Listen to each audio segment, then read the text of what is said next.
میراث شاهنامه.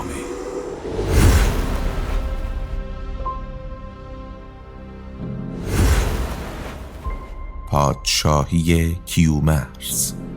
نخستین کس که رسم فرمانروایی و داشتن تاج و تخت آورد کیومرث بود.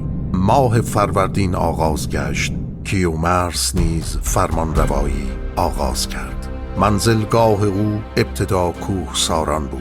تنپوش از پوست پلنگ داشت. 30 سال با شکوه تمام بر جهان فرمان راند. دد و دام نزد او آرام گرفتند. کیومرث پسری داشت خردمند و خوب روی به نام سیامک که مایه آرامش روان و آسایش جان پدر بود. شاه را دشمنی نبود جز اهریمن زشت کردار بداندیش که بچه‌ای چون گرگ درشت اندام داشت. لشکر خیش گرد آورد و قصد به دست آوردن تاج و تخت شاه کرد. سیامک چون از این حال واقف گشت سپاه گرد آورد و تن را به چرم پلنگ پوشاند. جنگ در گرفت و سیامک با اهرمن بچه درگیر شد. بچه دیو ناپاک چنگ زد و سر و تن شاهزاده را در هم نوردید و بر خاک افکند و او را بدین زاری و خواری تباه کرد. کیومرث از مرگ پسر سخت غمگین گشت. از تخت فرود آمد و زار نالید. سپاهیان بر کشته سیامک گریستند و جامه ها به نشانه عزا سیاه کردند. سالی چنین با سوک و درد و گریه زیستند. آنگاه سروش بر شاه فرود آمد و از او خواست تا از گریستن و زاری خودداری کند و سپاه گرد آورد و انتقام خون سیامک را از دیو وارون کار بگیرد. فرزند سیامک هوشنگ که در پیش نیای خود چون فرزندی عزیز پرورش می‌یافت نامزد جنگ با اهرمن گشت. سپاه او از آدمی و پری و پلنگ و شیر و دیگر درندگان فراهم آمد. دیو ناپاک با ترس و باک به مقابله آمد. درندگان و ددان در دیوان افتادند و هوشنگ همانند شیر بر دیو تاخت و او را گرفتار کرد و به انتقام خون پدر سر از تنش جدا ساخت و با پیروزی از آن نبرد باز آمد. کیومرث را روزگار پس از این انتقام گیری به سر آمد. از مایه خیش یعنی عمر خورد و آن را به پایان رسانید. برفت و جهان را از خود به میراث نهاد. آری جهان سراسر افسانه است، بر هیچ کس وفا نکند و با هیچ کس نماند. پادشاهی هوشنگ. پس از مردن کیومرث فرزندزاده او هوشنگ به شاهی رسید.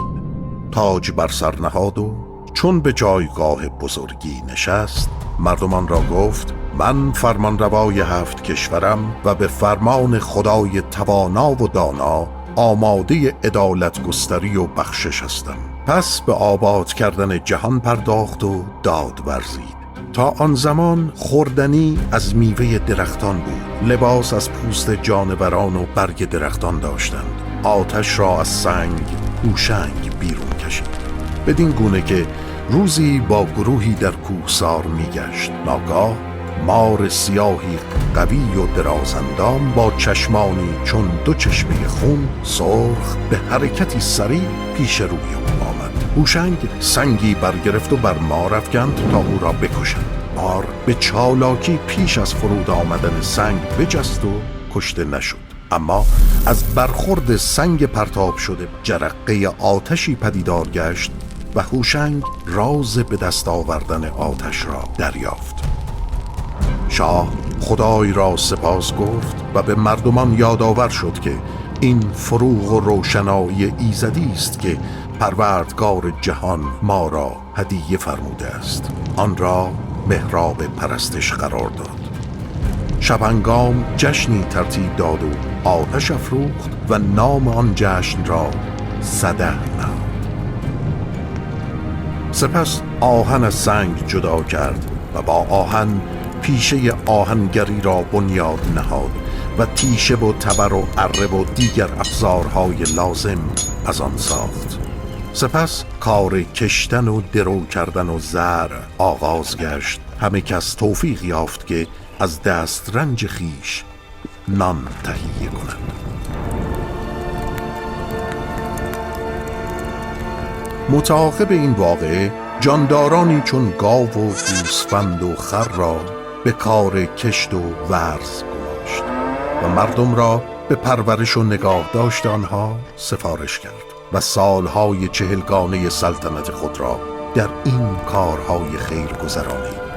با این همه چون مرگش فرا رسید لحظه‌ای مجال درنگ نیافت و با نام نیک از این جهان به جهان باقی شتافت. و این روش جهان فانی است که پیوسته مهر دائم و روی خوش با هیچ کس ندارد. پادشاهی طهمورث. هوشنگ پسری داشت هوشمند. طهمورث بر جای پدر بر تخت شاهی برآمد. بزرگان کشور را فرا خواند و گفت تخت شاهی به من رسیده است. باید جهان را از بدیها پاک کنم و سپس در پادشاهی استوار و آسوده بنشینم. دست دیوان و شیاطین را کوتاه خواهم کرد و هرچه مایه سودمندی و بهره‌دهی است از جهان به دست خواهم آورد. طهمورث وزیری پاک سرشت و نیکورای داشت، شیدسپ نام، که پیوسته روزه داشتی و شب را با راز و نیاز به درگاه بی نیاز به صبح رسانیدی. روزه و نماز شب رسمی است که او نهاده است. از اندیشه بلند و رأی صاحب او پادشاهی طهمورث رونق گرفت. فره ایزدی از شاه تابیدن گرفت و طهمورث به فر خدایی بر اهریمن حمله برد و به افسون و تدبیر به بندش کشید و مانند اسب تیز رو او را مرکب خیش ساخت و به هر سو تاخت. دیوان چون چنان دیدند از فرمان او سرپیچیدند و با سپاهی گران هیاهو کنان و غریوان پیش آمدند. دلیر مردان طهمورث و لشکر دیوان در هم افتادند و طهمورث به نیروی بازو و ضرب گرز گران یک بخش از آنان را کشت و دو بخش دیگر را اسیر کرد و جهان از بدیها پاک شد. دیوان اسیر شده متعهد گردیدند که او را خط و نوشتن بیاموزند. 30 نوع خط از چینی و پهلوی و سعودی و جزینا. سپس طهمورث پشم از پشت گوسفندان جدا کرد و رشتن به مردم آموخت. از رشته نخها جامه و فرش و گستردنی ها تهیه کرد. برای غذای حیواناتی چون اسب و شتر و گاو جو و کاه را اختصاص داد و مرغانی چون باز و شاهین را رام کرد و بدانها شکار کردن آموخت. آنگاه مرغ و خروس را پرورش داد و مردمان را به تیمارداری و نگاه داشت آنها سفارش کرد. پادشاهی طهمورث 30 سال به درازا کشید و از آن پس جهان را به جهانیان واگذارد و درگذشت. پادشاهی جمشید. بخش اول. چون طهمورث از جهان رفت، پسرش جمشید به جای او نشست و به رسم پادشاهان کمر شاهی بر میان بست و تاج بر سر نهاد. جهان او را رام و رهی شد. مردمان را گفت که هم فر یزدانی دارد و هم شهریاری و دینداری. دست بدان را از بد کردن کوتاه می کند و جهان را به سوی روشنی رهنمون می گردد. ابتدا به ساختن جنگ افزار پرداخت. خود و جوشن و زره و پوشش زرهی برای اسب ساخت و بعد آدمیان را به 4 گروه بخش کرد. گروهی را که کارشان پارسایی و پرستش خدا بود عنوان روحانی داد و نگهبان آتش کرد. گروه دیگر را که جنگاوران و دلیر مردان بودند عنوان لشکری و سپاهی داد و به نگهبانی تخت شاهی و ایمنسازی کشور گماشت. گروه سوم را که اهل کشت و ورز بودند و نان از کشته خیش می‌خوردند بی منت دیگران کشاورز نامید. دسته چهارم را که به کارهای صنعتی و ساختن چیزهای ضروری مشغول بودند دستورزان و صنعتگران نام نهاد.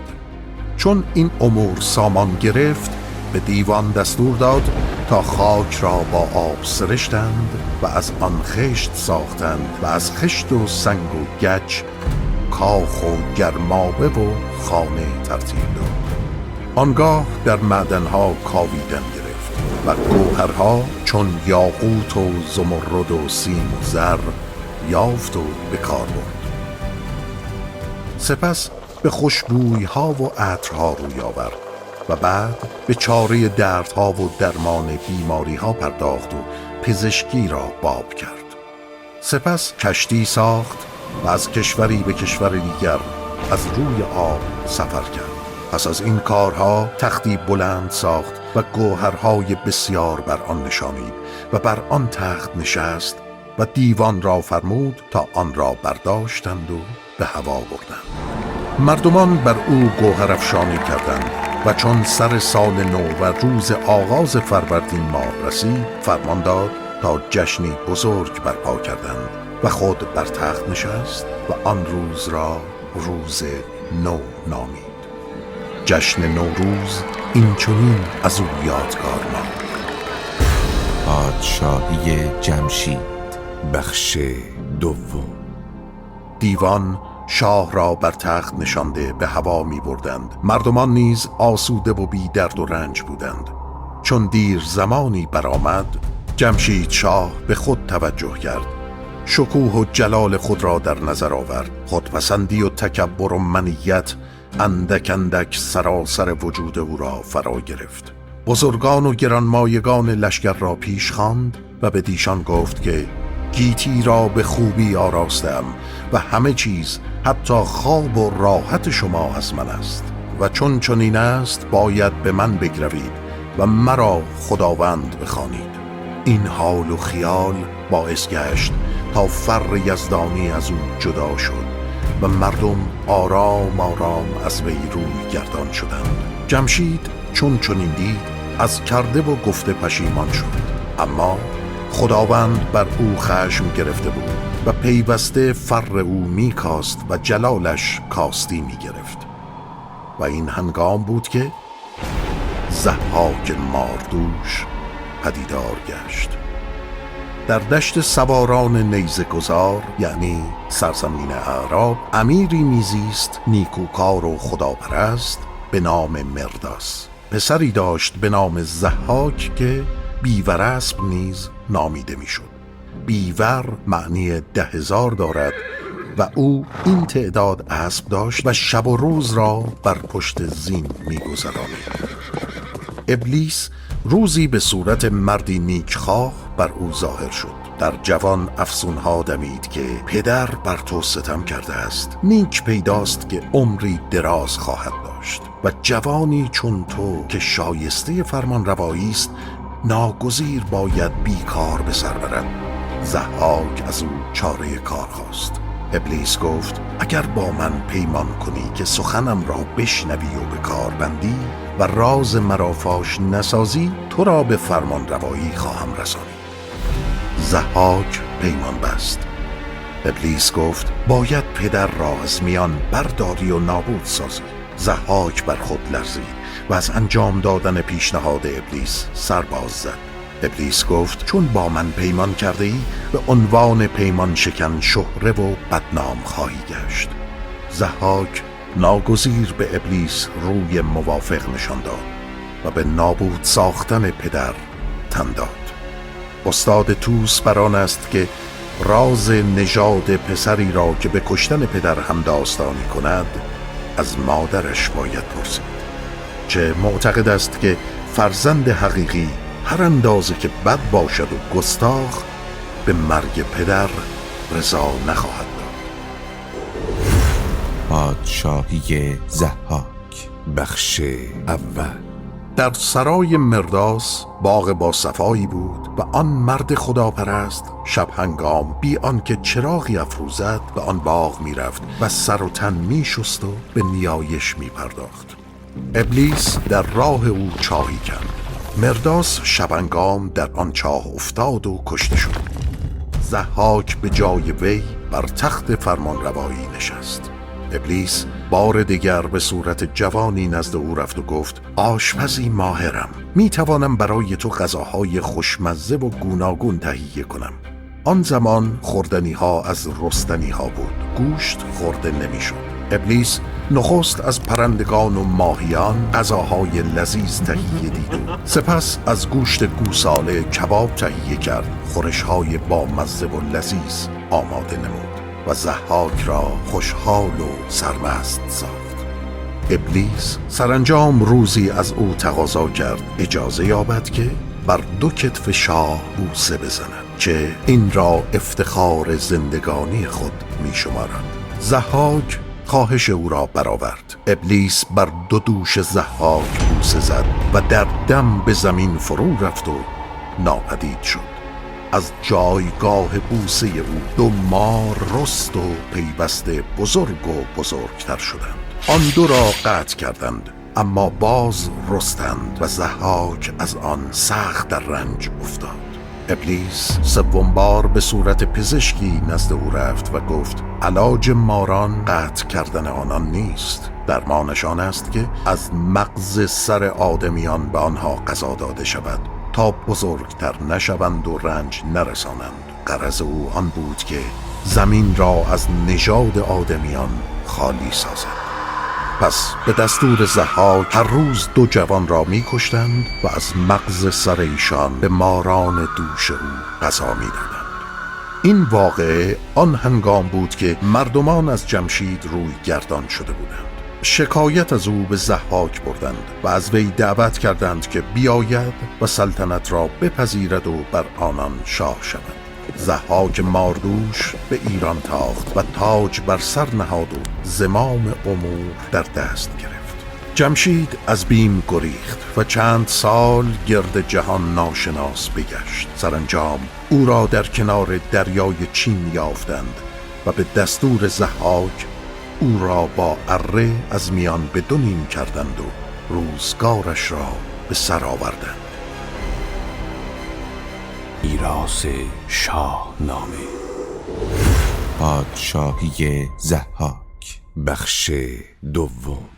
ضحاک 1000 سال بر تخت شاهی تکیه داشت. از خانه جمشید دو خواهر او را که یکی ارنواز و دیگری شهرناز نام داشت بیرون کشیدند و ضحاک به دیشان جادویی آموخت و هر دو را همسر خودش ساخت. کارش همه بدآموزی و غارت و کشتن و سوختن و بریدن سر جوانان برای غذا دادن به ماران دوش خود شد. روزگاری گذشت تا اینکه دو جوان به نامهای کرمایل و ارمایل نزد او آمدند و به عنوان آشپز خدمت او را پذیرفتند و تدبیر کردند تا هر روز از دو جوان یکی را بکشند و دیگری را نهان سازند و به جای مغز سر او مغز سر گوسفند به کار برند و به این چاره هر ماه 30 جوان از کشته شدن رهایی می‌یافتند. آنان را به کوهساران می‌فرستادند و به دیشان بز و میش می‌دادند تا بچرانند.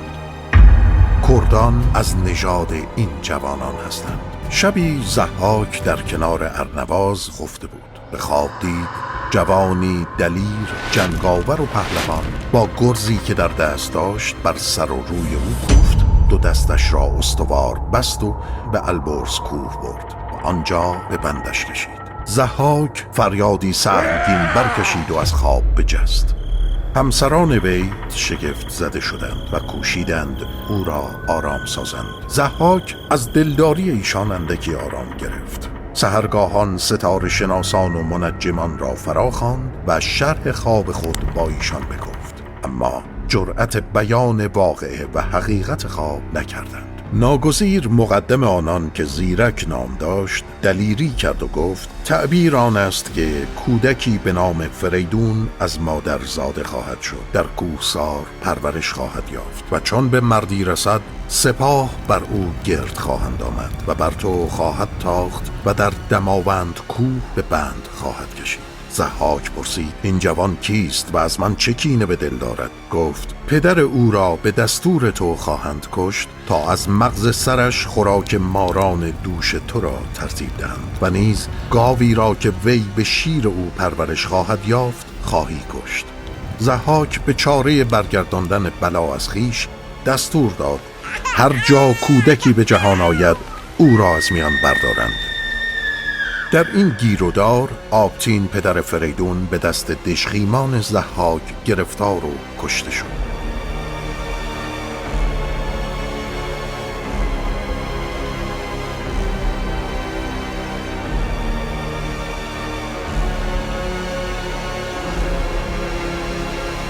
میراث شاهنامه پادشاهی ضحاک بخش سوم. ضحاک به چاره برگرداندن بلا از خویش دستور داد هر جا کودکی به جهان آید او را از میان بردارند.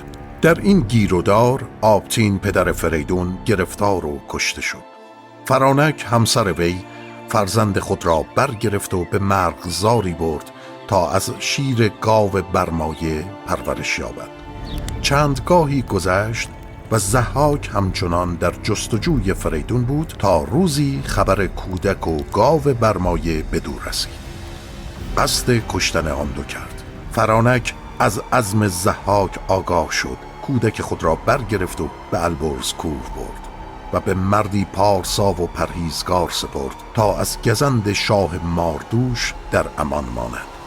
ماردوش مرغزار را یافت و گاو برمایه را کشت، اما به فریدون دست نیافت. سالی چند گذشت. چون فریدون به 16 سالگی رسید از البرز کوه به دشت آمد و نزد مادر رفت و از نژاد و تبار خود جویا شد. مادر او را از حال ضحاک و کشته شدن پدرش آگاه ساخت و افزود که تو فرزند آبتین و از نژاد تحمورسی و از تبار شاهان. از این روی ضحاک پیوسته در جستجوی توست تا تباهت سازد. فریدون بران شد که بر ضحاک بتازد، اما مادر او را به شکیبایی اندرز داد تا زمان مقتضی فراز آید. از آن سوی ضحاک از یافتن فریدون ناامید شد.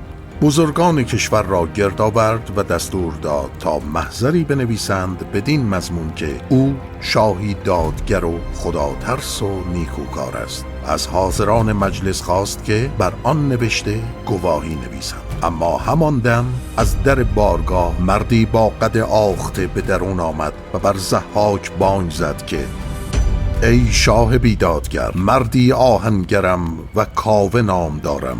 از 18 پسر من 17 تن را آدم کشان تو سر بریدند و اینک به سراغ یگان فرزند بازمانده ام آمدند. ضحاک با همه سنگدلی دلش بر او سوخت. دستور داد فرزند او را بدو باز دادند. سپس از او خواست که در آن محضر گواهی خود را بنویسد. کاوه محضر را گرفت و از هم درید و بانگ و فریاد کنان چرم پاره‌ای را که آهنگران به هنگام کار از پیش خود به کمر می آویزند بر سر نیزه کرد و مردم را به یاری خواند.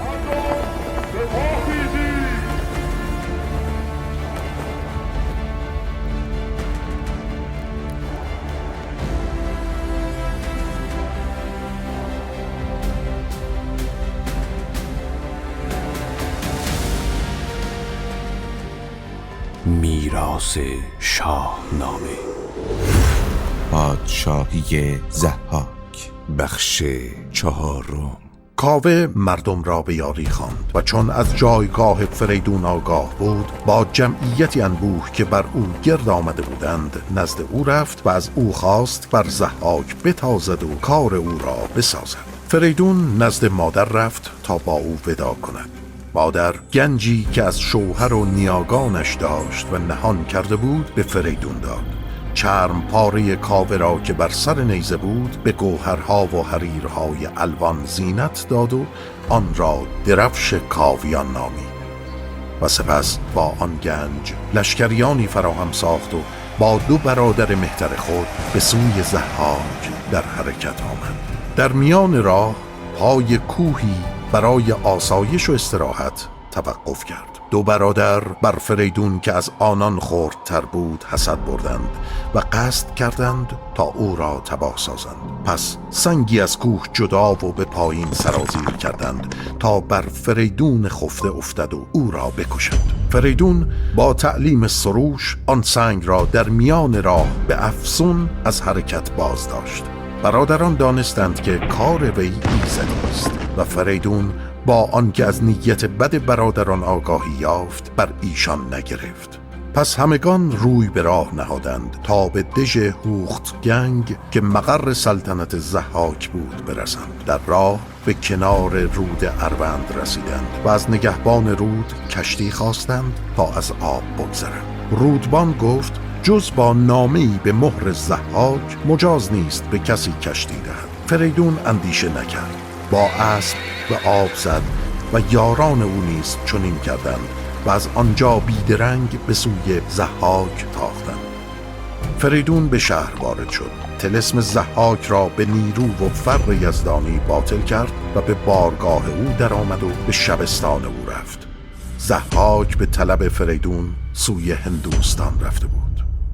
خواهران جم او را از رفتن ضحاک آگاه ساختند و گفتند که با جادویی ما را با خود یار کرده است. فریدون هر دو را دلداری داد. وکیل ضحاک که مردی امین و وفادار بود و کندرو نام داشت به بارگاه آمد. فریدون را در شبستان دید، خویشتن‌داری کرد و بر فریدون آفرین گفت. فریدون دستور داد بزم شاهی بیاراید. کندرو چنین کرد و چون بامداد شد با شتاب نزد ضحاک رفت و به او خبر داد که جوانی با همراهان بسیار به بارگاه آمده است.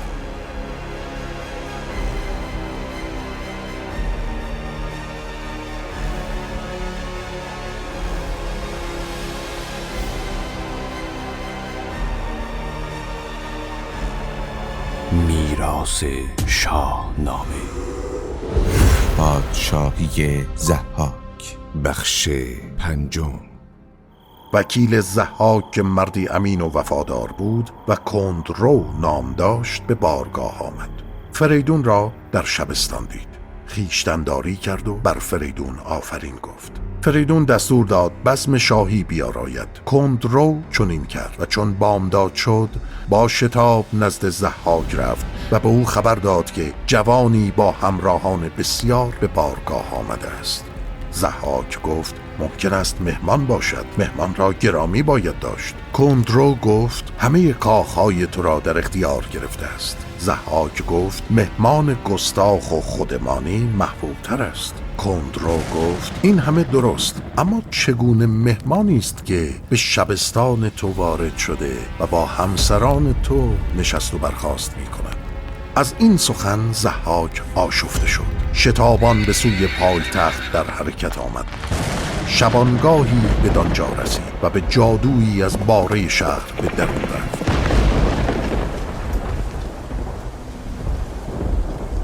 اما همین که پای به درون کاخ نهاد، فریدون بیامد و بر او حمله برد و با گرز گاو سر بر سر او کوفت و خواست او را تباه سازد.